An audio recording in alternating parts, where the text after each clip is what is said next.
কবরে মুমিনদেরকে 4টা প্রশ্ন করা হবে, কাফিরদেরকে 3টা প্রশ্ন। চিৎকার করে বলেন, মুমিনের প্রশ্ন কয়টা?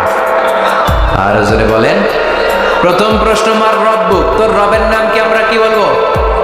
আল্লাহ আমারে রব, এই রবি আমার সব, দমে দমে তনু মনে তারি অনুভব।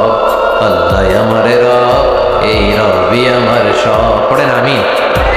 দ্বিতীয় প্রশ্ন, আমার দিন, উত্তর দিনের নাম কি? ধর্মের নাম কি? তৃতীয় প্রশ্ন, মান হাদার রাজুল, এই লোকটাকে কে? আমরা বলবো মুহাম্মদ সাল্লাল্লাহু। 3টা প্রশ্নের উত্তর যখন আপনি কবরে করে দিতে পারবেন, অতিরিক্ত একটা প্রশ্ন, ওয়ামা ইলমু, এই যে 3টা প্রশ্নের উত্তর পাল্লা, কেমন করে উত্তর জানলা? কোত্থেকে শিখেছ? নকল করে আনছো কাফনের কাপড়ে? পরীক্ষার হলে নকল আছে না নাই? হাতে নকল আছে না? পায়ে নকল, মোজার ভিতরে নকল আছে না নাই? মোবাইলে নকল আছে না নাই? নকল থেকে আল্লাহ তুমি বাঁচাও। আরো আসতে কোন আমি। কিভাবে জানলা? কেমন করে 3টা প্রশ্নের উত্তর শিখলা? What is the source of your knowledge? তথ্যসূত্র কি? আপনাকে বলতে হবে আমি যে কিতাবটা থেকে শিখেছি, কিতাবটার নাম কি? চিল্লায় বলেন কিনা। এই কিতাবটা হলো কোরআন।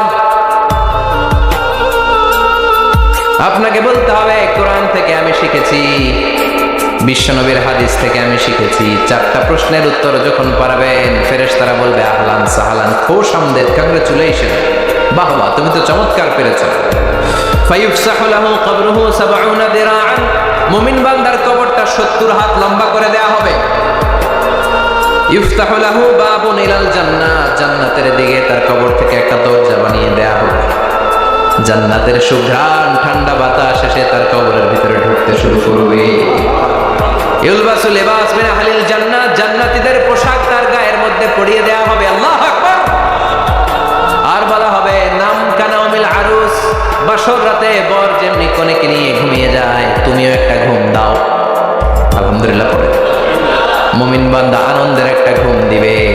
ইসরাফিলের সিংগার আওয়াজ ছাড়া পৃথিবীর কোনো কিছুই তার এই ঘুম ভাঙতে পারবে না। আল্লাহ আমরাও যেন সেদিন কবর একটা মজার ঘুম দিতে পারি, তুমি তৌফিক দাও। জোরে বলেন আমিন। এবার বামপন্থী নাস্তিক আর কাফেরদের পালা, ইসলাম বিদ্বেষীদের পালা, আলেম ওলামাদের শত্রুদের পালা, ইসলামকে যারা বিজয়ী শক্তি হিসেবে মানতে পারে নাই তাদের পালা। চিল্লায় এখন ঠিক কিনা? ওদেরকেও একই প্রশ্ন, রব কে? ওরা বলবে আমি জানি না।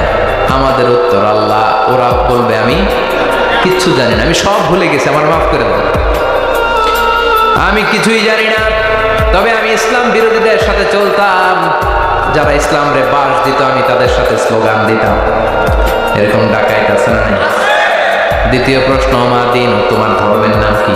কয় আমার ধর্ম নাই, আমার ধর্ম কর্ম নাই, আমি খালি দুনিয়াকে মজা লেলো, দুনিয়া তোমারই হ্যায়, আমি খালি দুম্মা চলে দুম। আছে না নাই? আমি শুধু মৌজ মাস্তিতে ব্যস্ত ছিলাম, আমার দুনিয়া নাই, দিন নাই, আখিরাত নাই, রবকে আমি জানি না, ধর্মকে জানি না। ইসলাম বিরোধী রাজনীতি আমি করতাম, মাও সেতুংয়ের রাজনীতি, কার্ল মার্কসের রাজনীতি, বুশের রাজনীতি, ডোনাল্ড ট্রাম্পের রাজনীতি, বামপন্থীদের রাজনীতি। চিল্লায় এখন ঠিক কিনা? কোনো ধর্ম নাই। এই লোকটাকে চিনো কিনা বলো? বিশ্বনবীর চেহারা দেখিয়ে বলা হবে এই লোকটাকে, কয় জানি না। এরে আমি মানতাম না, এরে আমি গালি দিতাম। এরকম জাহান্নামের নরকী আর পিতৃ পরিচয়হীন জারদ সন্তান বাংলার দেশেও আছে না নাই? এই মহামানবটাকে গালি দিয়ে পৈশাচিক আনন্দ পায়। পত্রিকায় লিখে, ব্লগের মধ্যে লিখে, ইন্টারনেটে কার্টুন বানিয়ে বানিয়ে পৈশাচিক ফুর্তি করে। এগুলো জাহান্নামের কীট, এগুলো জারদ সন্তান, বাপ মায়ের ঠিক নাই। আমার নবীরে যারা গালি দেয়, এগুলোর বাপ মায়ের ঠিক আছে? এগুলোর কোনো গোড়া আছে? এগুলোর কোনো শেকড় আছে? এগুলো আগাছা। চিৎকার করে বলো ঠিক কিনা? বলবে আমি জানি না। ফেরেশতারা বলবে দাঁড়া, আমরা জানি।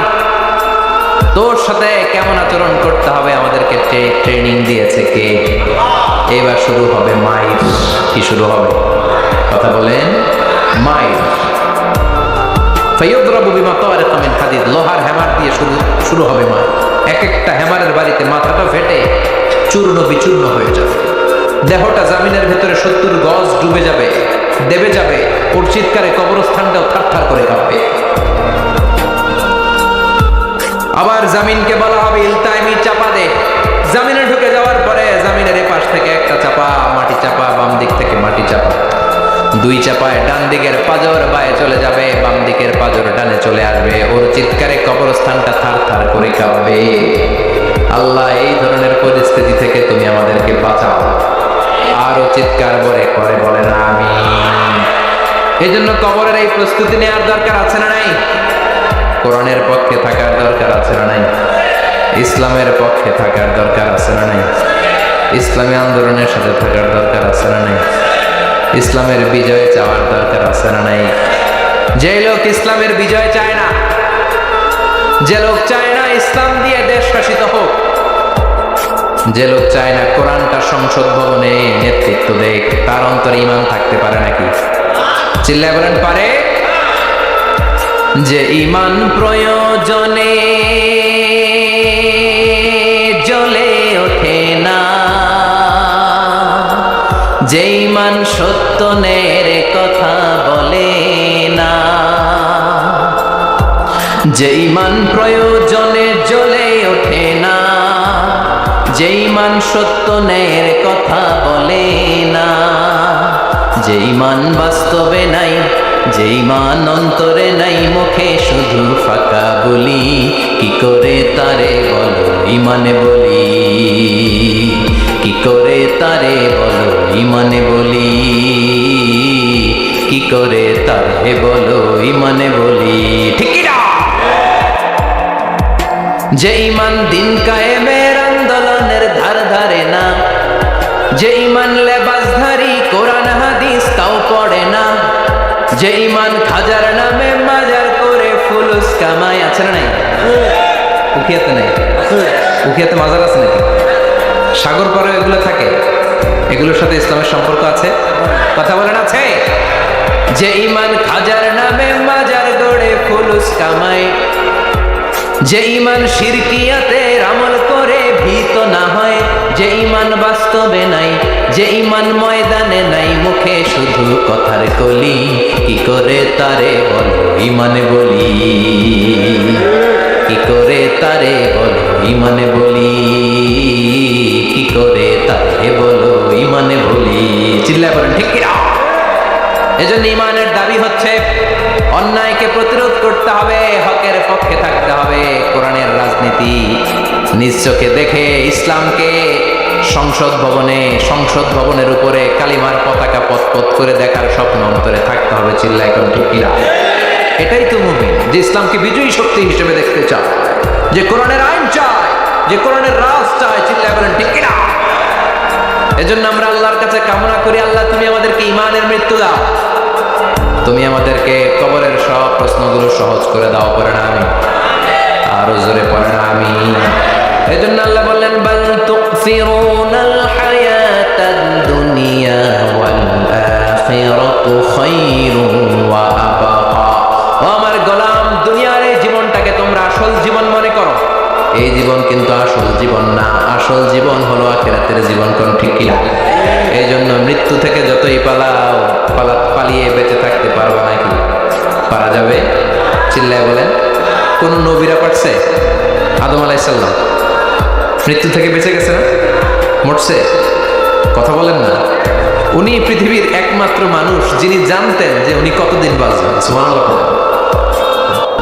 উনি জানতেন উনি কতদিন বাঁচবেন। কেন আল্লাহ জানালেন? এর কারণ মৃত্যু কি এটা উনি জানেই না, কেমনে মরে দেখেই নাই, কষ্ট কি জানে না। আমরা আমাদের দাদাকে মরতে দেখেছি, বাবাকে মরতে দেখেছি, মামাকে মরতে দেখেছি, মরণের কত কষ্ট আমরা দেখি। এজন্য ভয় আছে না নাই? আদম আলাইহিস সালামের দাদা আছে নাকি? বাবা, মামা, খালু, শালা আছে নাই? এজন্য মৃত্যু যে কেমন এটা উনি জানতেন না। এজন্য আল্লাহ জানিয়ে দিলেন, আদম পৃথিবীতে তুমি 1000 বছর বাঁচবে। আলফু সানা। লাম্মা খালাকাল্লাহু আদামা ওয়া কানা তুলুহু 60 যিরাআন। বুখারীর বর্ণনা আছে আদম আলাইহিস সালামকে বানানোর পরে আল্লাহ 60 হাত লম্বা বানালেন। কয় হাত?